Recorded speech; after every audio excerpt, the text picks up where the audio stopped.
परंपरा को बजाय रखी आदिवासी नृत्यांगना एवं शताधिक आदिवासी पुरुष महिला अंटारे हाथ छंदी नृत्य सामिल हेले नीलगिरी ब्लॉक अध्यक्षा शुभलक्ष्मी माझी।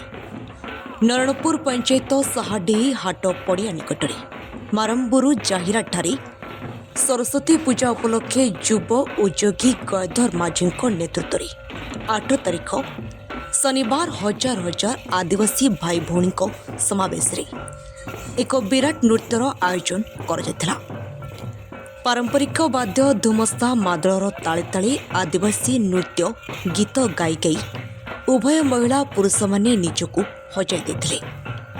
एही नृत्य को मुख्य अतिथि ब्लॉक अध्यक्षा शुभलक्ष्मी माझी सहित नरणपुर पंचायत समिति सभ्या विद्युत प्रभा पात्र आदिवासी जननेता मदन मोहन माझी अवसरप्राप्त पुलिस अफिसर लंबोधर माझी शिक्षक बाईधर माझी श्यामसुंदर माझी लालमोहन माझी प्रमुख मंचासीन रही उपभोग करते।